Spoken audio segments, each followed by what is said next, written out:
Welcome back, Generals and Admirals, to General Johnny's Strategy. Today we are going over the best decks, the best US decks that you can use to better your game in Broken Arrow and absolutely destroy your enemy. Today we're going over, in my opinion, probably the second best deck that you can bring, probably the first best support deck that you can bring, and that is the Airborne Striker deck.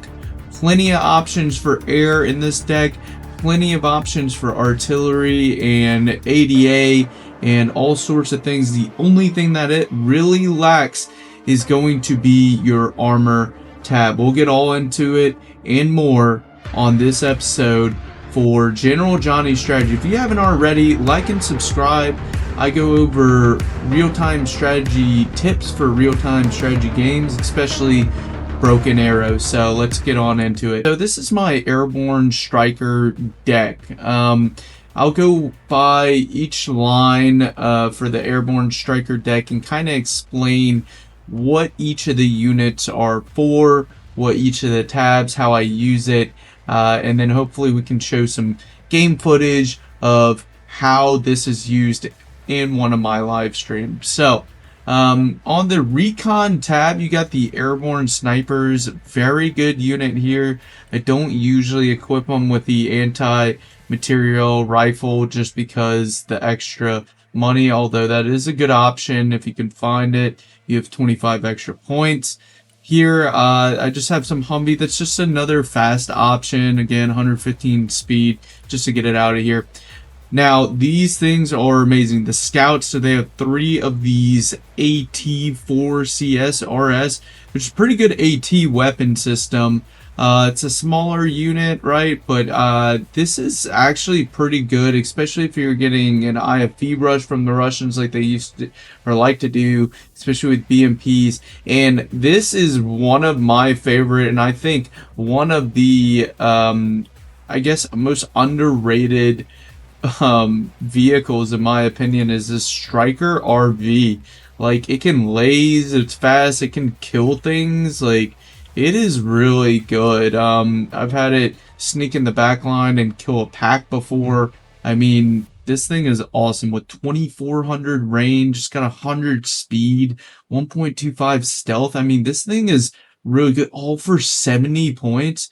Yeah, I would definitely recommend bringing that one. And then of course you got your Global Hawk. You got 2 of those up if you you know, can get some vision with. This is one of the best drones in my opinion.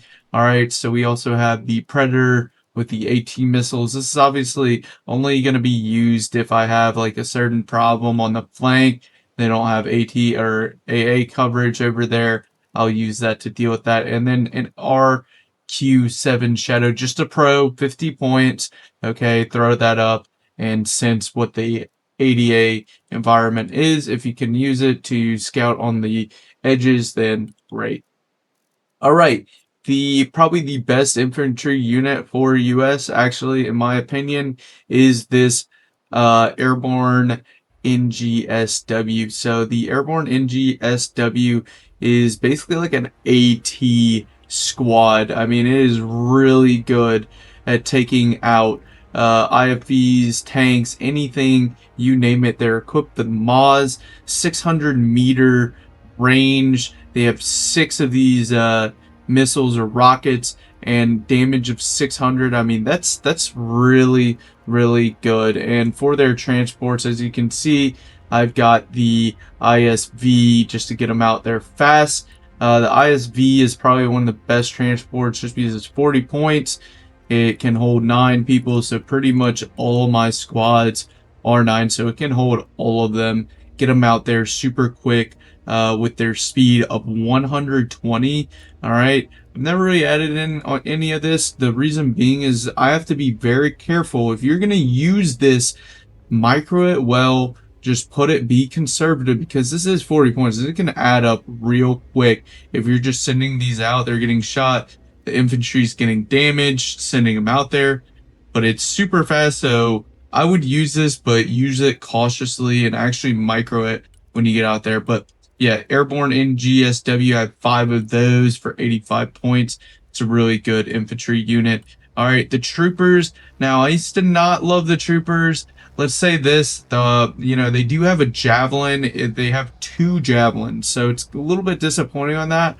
But you also have to also factor in that they have 3 of these rocket launchers with 3 rounds each, which is really good too. So use them as they can be used as a long range, but really you want to use them at like a medium range, and they do really well, especially with the added javelin. Kind of complementary portion. If you pair these 2 units up, it'll be pretty good. And then I have the Stryker ICV trophy with this. So this is just a transport out there. This is a pure transport, but it can also provide some infantry support. I like the Mark 19. It does really well against infantry and buildings, or really infantry in general. Bring it out there pretty fast. 9 carrying capacity, so it can hold everything. Yeah, so this is a pretty good transport. And then I have 2 of the troopers AA. All right, obviously I like to bring some Stinger teams just in case I don't want to commit, full SHORAD over on that side or whatever. So I have 2 of those. It's just an option to bring out. But the transport is the main thing here. I would bring these out by themselves if you'd like. But the Mark 19 plus the Javelin missile. So the Stryker Javelin is really good. I mean, this is 95 points for a pretty good weapon system that has a Javelin. So pretty mobile, 90 speed, some pretty decent armor on it, so it can take shots. It has a smoke. So that's pretty good Javelin usage. All right, and then I have a weapon squad. So you can bring more of these if you'd like. The thing that's nice about this, 2 javelins, very AT driven unit, and they obviously have 6 rounds for those javelins. So this is I really do like this unit, but the only thing that I don't like about it is 125 points. So each his own. I prefer not to spend too much and have 250 points wrapped up in these weapon squads that can just get killed by artillery and so on and so forth. But in certain situations, it's a really good unit. All right, the combat engineers, really good. They can fight at medium ranges. Infantry, this is really your anti-infantry infantry, and it's also your line, some of your line infantry, so you can use this kind of supplement. The only thing about it I don't really like is it is 80. So you're pretty much paying like top tier price, or I guess it's middle tier price for these combat engineers. But it's still pretty good. I would use these in certain occasions, but my main fighting force is actually going to be this Airborne NGSW for infantry. Okay, moving on to the vehicle tab.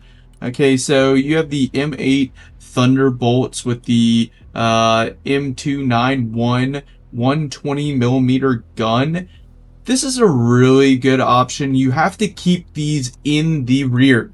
I repeat, in the rear. So you put these in like a forest or something like that, to just kind of hold it down. If they do try breaking through, you can have these as support. You really just want to use this in the back as fire support. Okay, so not front line. The thing is, if you bring this up to the front line, look at its armor. Its armor is really bad. I mean, really could, I guess, upgrade this, but maybe it's something I'll look into. But like, even with the upgrades, okay, you're only getting what, like 100 front armor, so you're getting 40 armor extra. I mean, that's really not that great.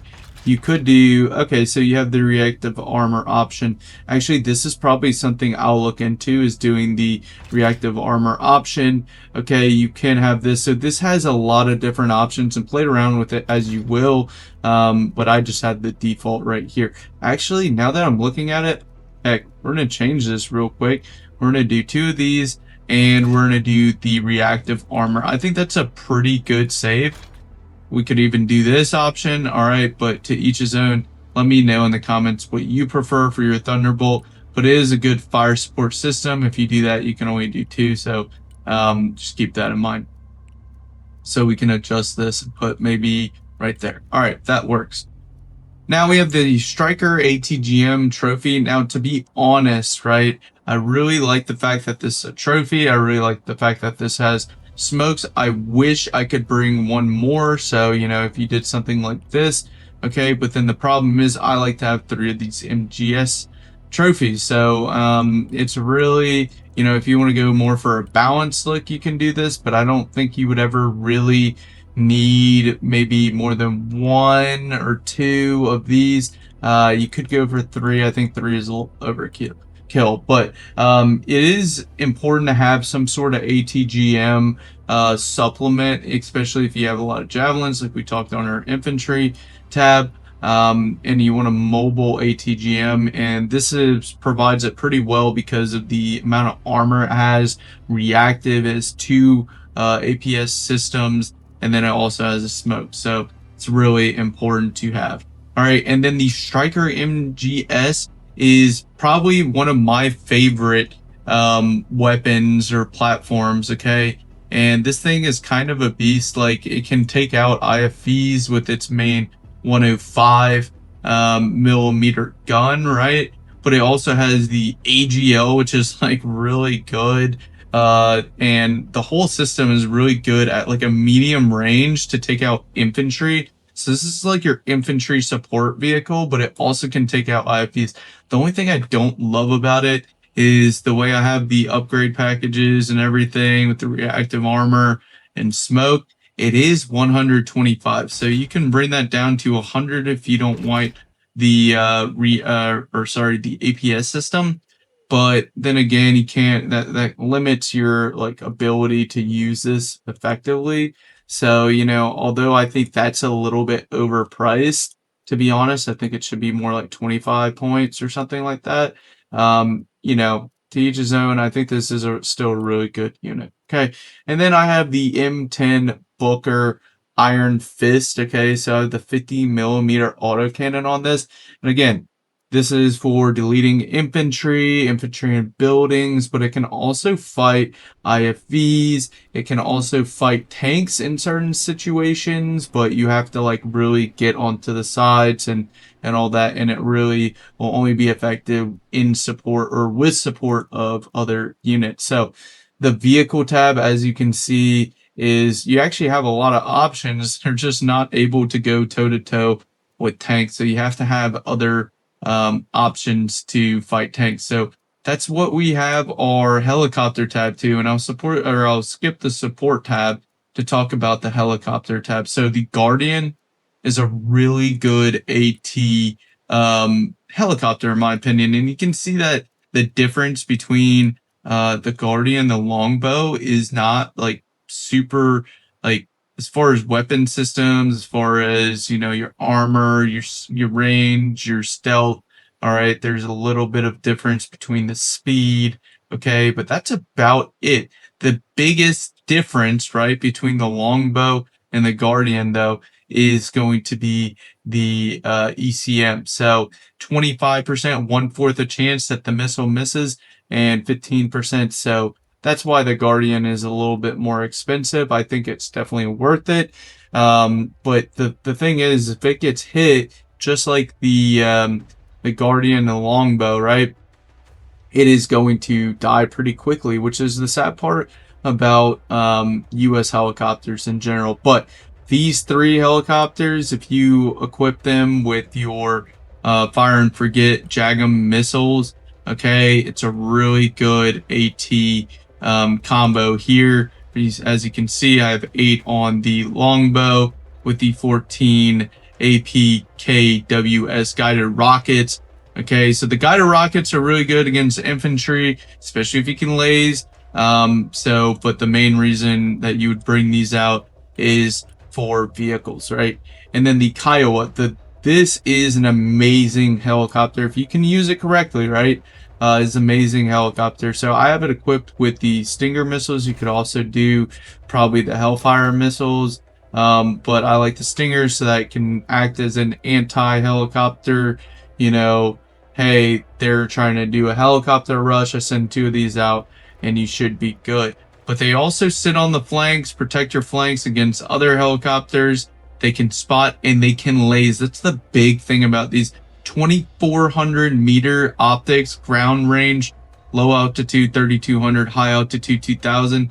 That's really good with a 1.75 stealth rating. I mean, that is really good. And then, not to mention, of course, you have to do the Optronic system upgrade. As you can see, the range doubles. So yeah, definitely do that. And then you also get the laser designation. So definitely get those, put them on your flanks, you know, one, or you can send them out to counter a heli rush or something like that. So you have AT and also helicopter rush and scouting in your helicopter tab. All right, so that, just wanted to skip over that because the vehicles, obviously you can't do a lot against tanks with these vehicles that you have.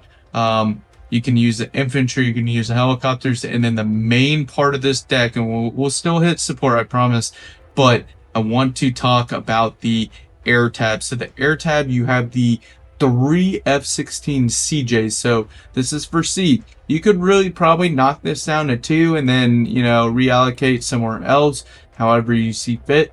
But I like to have 3 seed to constantly be running, kind of the seed guy, to just, you know, suppress the enemy air defense. And this works really well. This is really good survivability with the speed, the turn radius that these harms have in comparison to something like the Prowler. I believe also the harm missiles have a greater range on the F-16 CJ. So this is probably like the best seed plane in my opinion, and just so you would get 3 of those. Okay, now you also have the F-16C Fighting Falcon, and this is probably the best Maverick plane. So still pretty fast, 810 speed, 765 turn radius. Okay, so this thing comes in and it can unload 6 Mavericks. I like to put 6 Mavericks on this. It's also got a pretty good 20mm M61 gun on it as well that can damage the enemy. So you send in a run and you can fire 6 Mavericks and destroy T-14s or whatever other armor that they have out on the field. So I have 3 of those, and all for a price of 300. I really, if this thing kills one tank, one Russian tank, it pays for itself even if it goes down. And since it has a pretty good speed, it still has survivability. Okay, so, and then we also have the F-15E Strike Eagle. So I have these with the clusters, and this is really just a kind of fire and forget. You click on the enemy, most of the time it will either kill it or immobilize enemy armor. I just have one of it kind of supplement and add something else in case, you know, they are popping smoke a lot. The only thing about the Mavericks is they can pop smoke. They cannot pop smoke to avoid cluster bombs. However, they're not as smart in the sense of, you know, if they do move, they won't move with them. So you have to kind of like re-click and do all that. So you have 2 different options for AT in the air tab. Okay, so the F-15EX Eagle 2. All right, this is a great plane for fighting other planes just because of the amount of AMRAAMs and other missiles that it can carry. So it can carry up to 12 AMRAAMs. So this is kind of crazy. And what I would recommend is kind of fly this in the back line just to pop that. Those missiles, I mean, you have 12 of them. You have 240 in terms of your fuel tank capacity, so a decent amount of fuel tank capacity. So you just keep this loitering and you can fire your 12 off, and then you also have the sidewinders as well, all for 420. That's not too bad of a price either. Okay, moving on to the final tab, the support tab, the Stryker M SHORAD. I have it equipped with the Hellfire missiles and the SRAT reactive armor. The only thing I don't like about this build, and okay, you can argue for using this, so you'd add the APS, but really that makes it ridiculously expensive in my opinion. So you go from 245 to 185. I think you're better off, and I've even seen this and I've even used this before, but I think the 15 points is worth the extra few shots that you can take with the armor. But I really like this weapon. It has the stingers and the hellfire, so I've seen it kind of bounce back and forth between those two and be able to destroy helicopters relatively well. It's got 90 speed, so it is a little bit more mobile. The only thing, like I said, I don't like about this is it doesn't come with smoke. So if this thing came with smokes, it would be really, really good as an AT or a AA weapon system. But you know, you can add on different things like this. I've been experimenting with the MML Stinger, and obviously the Avenger's a really good option. So if you wanted to change, and I think this is the most you would want to change with this, is maybe add in some Avengers, some cheaper AA options, also super fast, and maybe the MML. I wouldn't do the Stinger option, but I would do the Sidewinder option. But it's up to you to kind of substitute onto this tab. All right, and then 3 Brutuses. So I have the guided rounds, and I love the Brutuses. So it's 390 points total for a full set of Brutuses. You can shoot and scoot with this. Very quick weapon system, 95. So as soon as you shoot a few rounds, you just move it. It has pretty good capacity on these rounds. And these things destroy, especially with the guided. So if you have, you know, if you laze with something like the Kiowa or any of your scouts that also have, you know, lasing capabilities like these snipers, and you also don't forget about the RV. So these things are really, really good. The Brutuses are. So I would definitely recommend bringing 3, and this will make your artillery tab. You have to bring these kind of front line artillery right up to the front, but because it's guided, it can be a multi-role kind of artillery system. All right, the Patriot Pack 3 MSE. So you're not going to get as much damage with the Pack 3 as you're going to get with the Pack 2, but I have the 12 missile upgrade, so these things will go for quite a while. They're good at intercepting cruise missiles, and they're good at overloading enemy air. So I definitely recommend using the Patriot Pack 2. I usually get 2 of them because if one goes down, you can just pop another one out. And I really am a true believer everybody should bring out some sort of pack system. This is more, like I said, a support heavy deck, just because you can't bring like a whole lot of armor to bear. So I think you should help out your team by bringing some pack for the 88. MTVs. So the main thing about these MTVs is you can hold 18 people. And if you remember, all of our squads are 9 people each. So you can hold literally 2 squads of whatever you want in these MTVs. So I bring out 4, and I'm transporting supplies, which is 4,500, which is pretty decent. I like to do that a lot. But I would definitely use that. You can also use 3 squads of, you know, 9-man squads into the HIMMET, and this has a better carrying capacity of 9,000. However, it is 75 points, which, you know, you could substitute if you don't like that, but you lose the capacity or ability to transport infantry to get the PLS.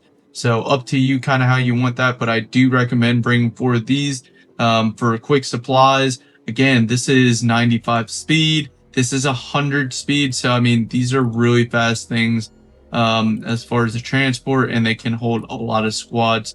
So I love the transport options on this, but those are the 2 that I went with. And then the Hawkeye MWS. So what I do is I add the smoke rounds.